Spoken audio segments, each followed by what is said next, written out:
Hi, welcome to this video on different styles of thinking, text or visual, pictures.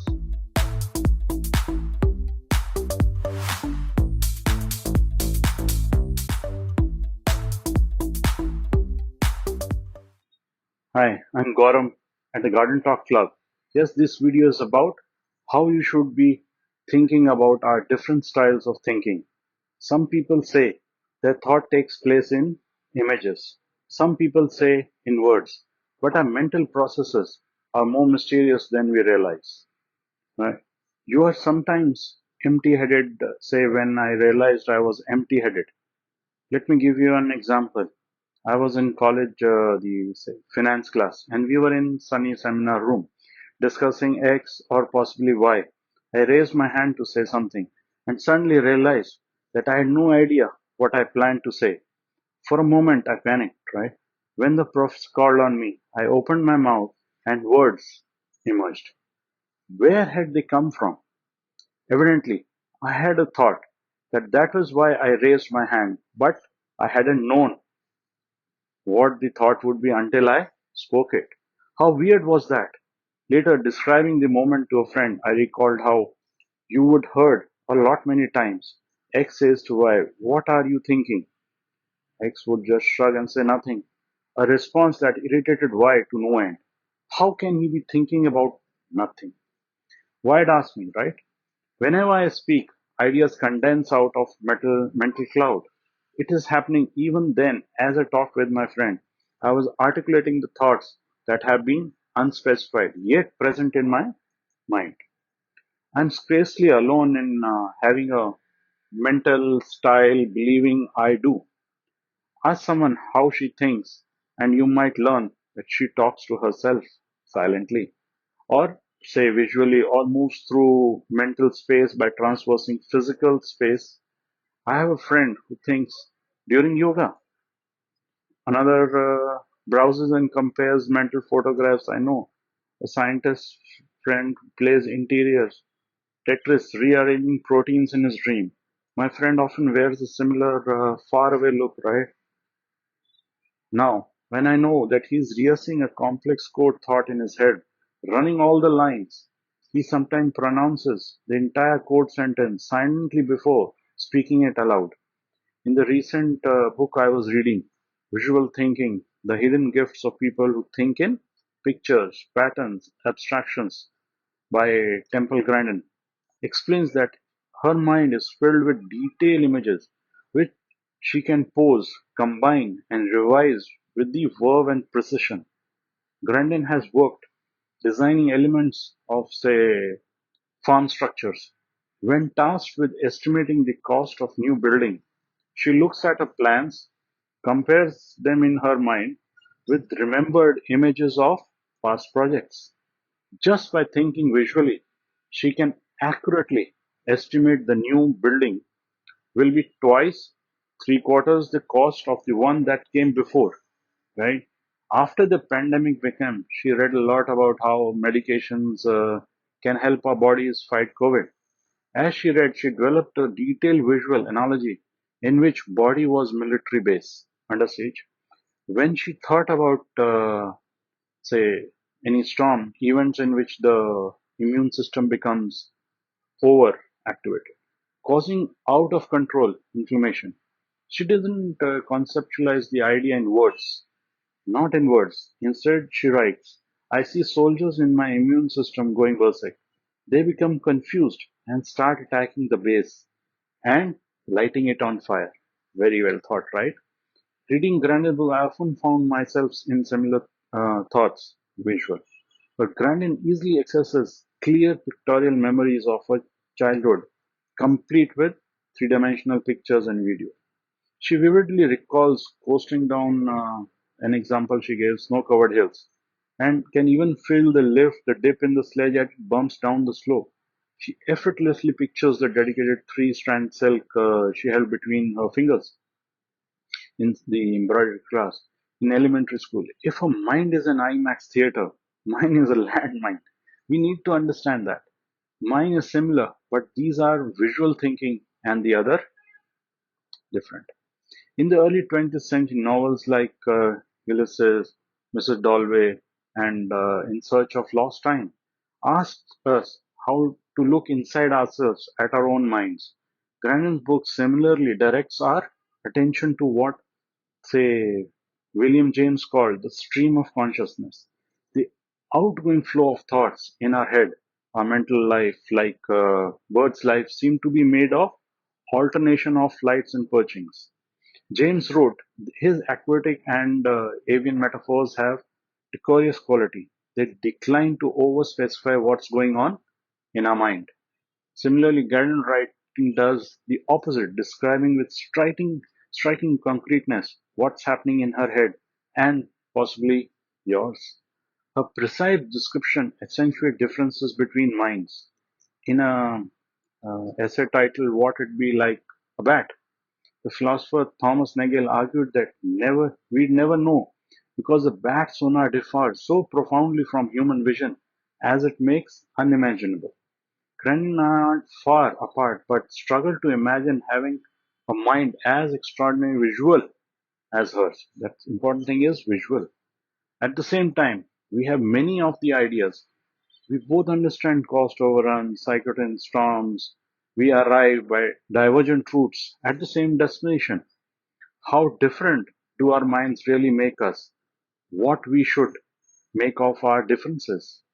When this book was published, Thinking in Pictures, a memoir that was a long way search for a way to put her perceptual gifts to use. She found a home in agriculture engineering, where she was capable of visualizing farm buildings, right, from the animals' perspective. That's the way to think also. Thinking in pictures made the case for the value of neurodiversity. The unusual mind succeeded where others couldn't. In visual thinking, she sharpens her argument, proposing that word-centric people have sidelined other kind of thinkers. Verbal mind, she argues, run our, say, the boardrooms, newsroom, legislature, schools, which have cut back on shop class and arts while subjecting students to a daunting array of written standardized tests. The result is crisis in ingenuity. Imagine a world with no artists, industrial designers, or inventors, no mechanics, architects, plumbers, or builders. These are visual thinkers, many hiding in plain sight. We have failed to understand, encourage, or appreciate their specific contributions. In the same book, Thinking in Pictures, Grandin also suggested that the world was divided between visual and verbal thinkers. Visual thinking gently revises the idea, identifying a continuum of thought styles that roughly divisible into three sections. On one end are the verbal thinkers, who often solve problems by thinking about them in their heads or more, generally by proceeding in the linear representation of fashion typical of language. Many would relate to this, estimating the cost of building. Right? Say example, a verbal thinker might price out all the components, then sum them up using a spreadsheet, an ordered symbol-based approach. On the other hand, of the continuum are object visualizers. They come to conclusion through the use of concrete photograph, like mental images, as Grandin does when she compares building plans in her mind. In between those poles, Grandin writes, is a second group of visual thinkers, the spatial visualizers, who seem to combine language and image in thinking in terms of visual patterns and abstractions. The second group is what I could relate to. Now, imagining a church steeple, right? Verbal people often make a hash of this task, conjuring something like two vague lines in an inverted V, almost as though they've never seen a staple before. Object visualizers, by contrast, describe specific staples that they have observed. Actual churches, they might as well be staring at a photograph or photorealistic drawing in their mind. Meanwhile, the spatial visualizers picture a kind of perfect but abstract staple.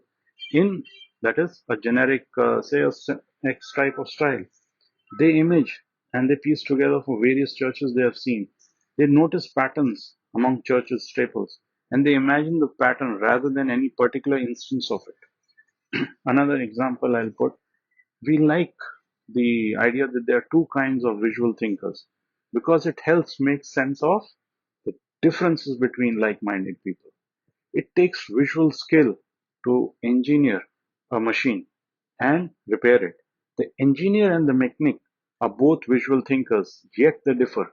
An engineer is likely to be spatial visualizer who can picture the abstract, how all parts of the engine will work, while the mechanic is likely to be an object visualizer who can at glance understand whether a dying on that engine cylinder is functional, consequential, or just cosmetic.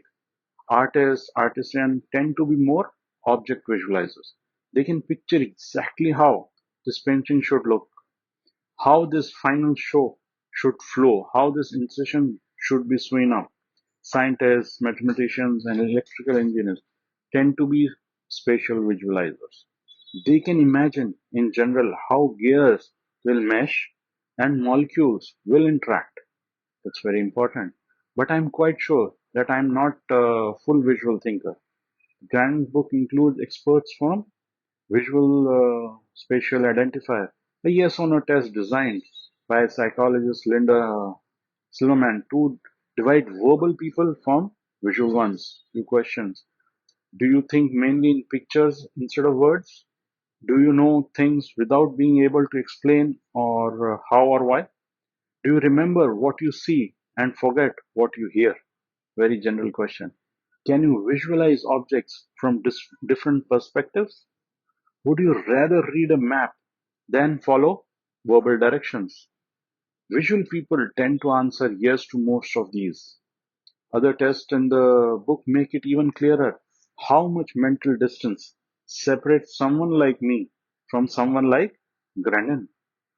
We also have tests to distinguish object visualizers from spatial visualizers.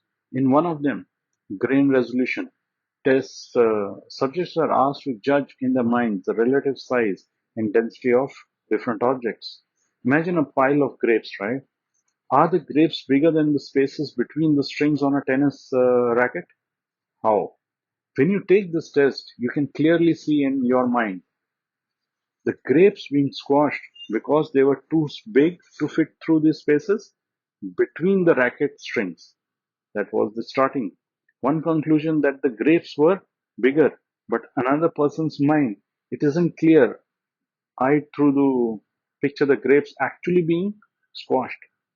In another book to ponder, the imaginistic minds in visual thinking can seem glamorous compared with the verbal depiction in, say, chatter, the voice in our head. Why it matters and how to harness it by Ethan Cross, psychologist and neuroscientist. Now, this is like they keep discovering things, leaving you with the quantum physicists confront a problem with observation. Whenever they look at particle, they fix its quantum state which otherwise would have remained indeterminate. A similar issue affects our attempt to understand how we think, thinking about our thinking. Risk forcing it into a form it doesn't have. To like and subscribe my channel for more videos and do comment how you think, which is your type, right?